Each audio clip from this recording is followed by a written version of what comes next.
एक अच्छा resume help कर सकता है दूसरे एप्लीकेंट के कंपैरिजन में स्टैंड आउट होने में। और अगर आपका रिज्यूम अच्छा रहा तो आपको इंटरव्यू के कॉल आने के चांसेस भी बढ़ जाएंगे। ऑल्दो रिज्यूम बनाने के तरीके बहुत हैं, मगर मेन प्रोफेशनल रिज्यूम बनाने के तरीके हैं सिर्फ तीन ही। वो है chronological resume, functional resume and combination resume. चलिए इन सब रिज्यूम्स के बारे में डिटेल में जानते हैं। फर्स्ट रिज्यूम है क्रोनोलॉजिकल रिज्यूम। ये रिज्यूम हेल्प करता है प्रायोरिटाइज करने में आपके एक्सपीरियंस को, यानी कि इस रिज्यूम में आपको अपना एक्सपीरियंस डालना पड़ेगा रिसेंट से स्टार्ट करते हुए अपने प्रीवियस जॉब तक। और ये टाइप का रिज्यूम उनके लिए बेस्ट है जिसके पास बहुत ज़्यादा एक्सपीरियंस होगा, क्योंकि क्रोनोलॉजिकल रिज्यूम में आपके इन्फॉर्मेशन को ऑर्गेनाइज करता है टाइम के बेसिस पे। तो इससे रिक्रूटर्स को आपके एक्सपीरियंस के बारे में और आपके डिटेल के बारे में जानने की बहुत मदद मिलेगी। और अगर आपके ओवरऑल एक्सपीरियंस में अलग अलग जगह पोस्टिंग हुई है तो भी आप उसको इस रिज्यूम के थ्रू बता सकते हैं। जैसे कि मैंने बताया, ये रिज्यूमे फॉर्मेट सिर्फ एक्सपीरियंस वाले ही यूज़ कर सकते हैं, इसको फ्रेशली ग्रेजुएटेड स्टूडेंट्स यूज़ नहीं कर सकते। चलिए अब जानते हैं सेकंड टाइप ऑफ रिज्यूम के बारे में, वो है फंक्शनल रिज्यूमे। इस रिज्यूम के फॉर्मेट में स्किल्स एंड क्वालिफिकेशन प्रायोरिटाइज किए जाते हैं उस जॉब के बेसिस पे जो आप अप्लाई करने वाले होंगे। ये रिज्यूमे फॉर्मेट उनके लिए बेस्ट है जिसके पास एक्सपीरियंस ना हो, यानी कि फ्रेशली ग्रेजुएटेड स्टूडेंट्स के लिए ये रिज्यूमे बेस्ट है। और फंक्शनल रिज्यूमे फॉर्मेट उनके लिए भी अच्छा है जिसके जॉब एक्सपीरियंस में 1 या 2 साल का गैप हो।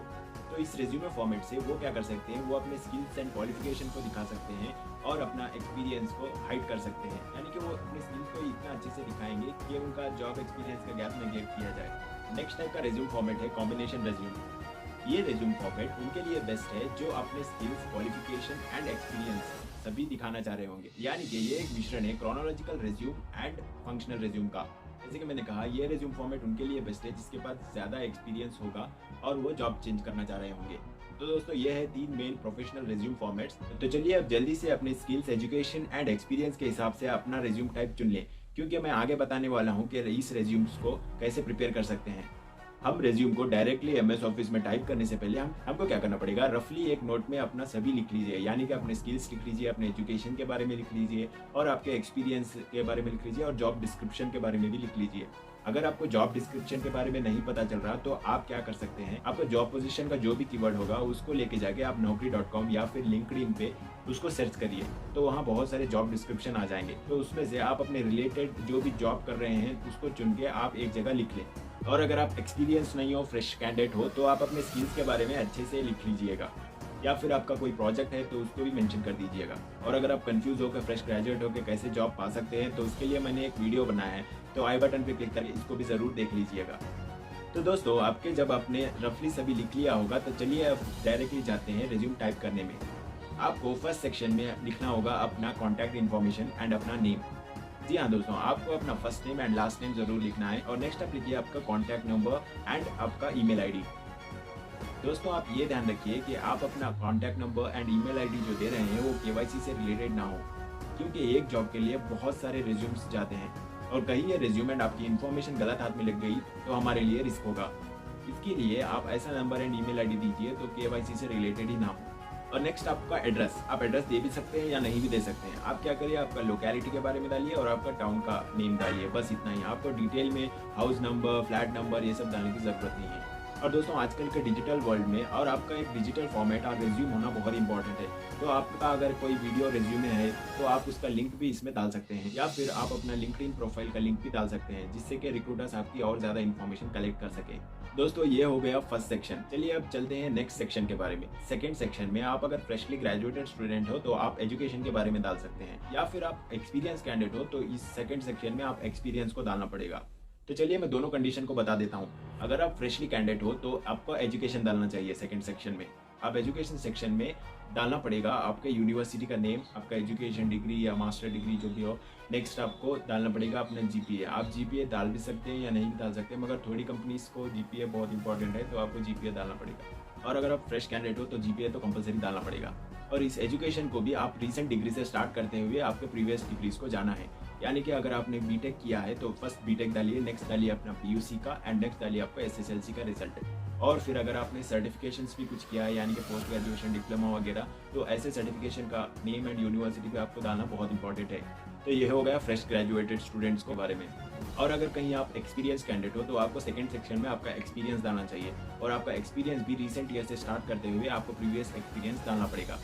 और एक्सपीरियंस भी कैसे डालना है वो मैं आपको अभी बताने वाला हूँ। आप एक्सपीरियंस में क्या करिए, फर्स्ट डालिए आपका जॉब टाइटल एंड आपका ईयर ऑफ एक्सपीरियंस यानी कि टेन्योर कितना था और नेम ऑफ द ऑर्गेनाइजेशन। तो जैसे कि आपने अपना टाइटल एंड ऑर्गेनाइजेशन का नाम डाल दिया, उसके नीचे आप डालिए अपने क्या क्या स्किल्स उस एक्सपीरियंस में सीखा था, और अपने स्किल्स के साथ साथ आप अचीवमेंट भी कुछ बता सकते हैं। यानी कि अगर आपने उस कंपनी में रहकर 100 सेल्स लाके दी थी तो आप ऐसा पर्टिकुलर कोई नंबर भी बताना पड़ेगा अगर आप कोई अचीवमेंट बता रहे हैं तो। आपकी जब आपने स्किल्स एंड अचीवमेंट डाल दिया, नेक्स्ट आप डालिए जॉब डिस्क्रिप्शन के बारे में, यानी कि जो आपने जॉब टाइटल लिखा है उसका जॉब डिस्क्रिप्शन क्या क्या है वो भी आप डाल दीजिए। मैक्सिमम 6 to 7 बुलेट पॉइंट्स काफ़ी होंगे, ठीक है, और वो भी रिसेंट जॉब के। और आपके प्रीवियस जॉब्स के बारे में आप सिर्फ क्या कर सकते हैं, आपकी स्किल्स एंड अचीवमेंट ही डाल सकते हैं आपके जॉब डिस्क्रिप्शन को छोड़ के। और अगर आप अपने एक्सपीरियंस में अचीवमेंट्स एंड पर्सनल एट्रीब्यूट्स को नहीं बताना चाह रहे तो उसको नेक्स्ट सेक्शन में भी बता सकते हैं। इस achievements and personal attribute section में आप डाल सकते हैं वो अचीवमेंट जो आपको प्राउड महसूस करती है, या फिर वो काम जिसमें आपने एक्स्ट्रा एफर्ट लगाया होगा अपने जॉब डिस्क्रिप्शन के अलावा भी। बट जैसा कि मैंने कहा, इन अचीवमेंट्स को आपको नंबर्स में बताना चाहिए, यानी कि पर्टिकुलर नंबर्स में बताना चाहिए। यानी कि आपने कुछ सेल करके कंपनी को कितना रेवेन्यू ला के दिया है, उस रेवेन्यू का पर्टिकुलर अमाउंट आपको बताना चाहिए। और नेक्स्ट आप डाल सकते हैं अपने सॉफ्ट स्किल्स के बारे में भी। अगर आप फ्रेशली ग्रेजुएटेड स्टूडेंट हो तो सॉफ्ट स्किल्स डालना बहुत इंपॉर्टेंट है, जैसे कि आपका लीडरशिप स्किल्स या फिर टीम मैनेजमेंट स्किल्स, ये सब स्किल्स के बारे में भी आपको ज़रूर डालना पड़ेगा। और सिर्फ स्किल्स डाल के मत छोड़ दीजिएगा। अगर आपने लीडरशिप लिखा है तो वो भी लिखिए आपने किसकी लीडरशिप की थी, यानी कि कौन से प्रोजेक्ट में लीडरशिप की थी। तो यहाँ आप अपने रिज्यूम के सेक्शंस को खत्म कर सकते हैं और लास्ट में आपका सिग्नेचर करना पड़ेगा।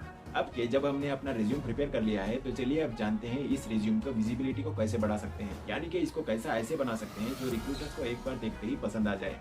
आपको इसके लिए थोड़े पॉइंट्स को याद रखना है। फर्स्ट एक, choose clean and effective fonts.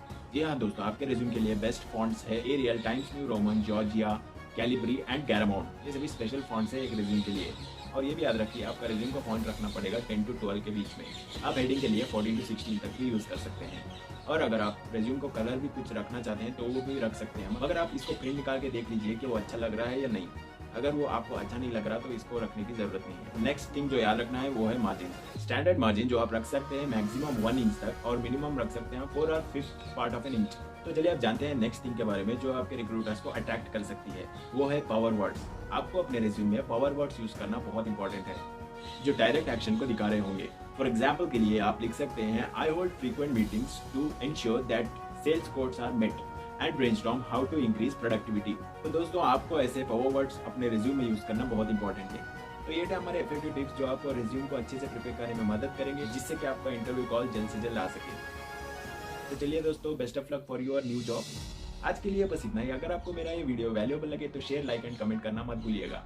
और ऐसे ही job related personal growth and business information को जानने के लिए सब्सक्राइब करें हमारे चैनल डू इट भाई को। Thank you for watching. फिर मिलते हैं।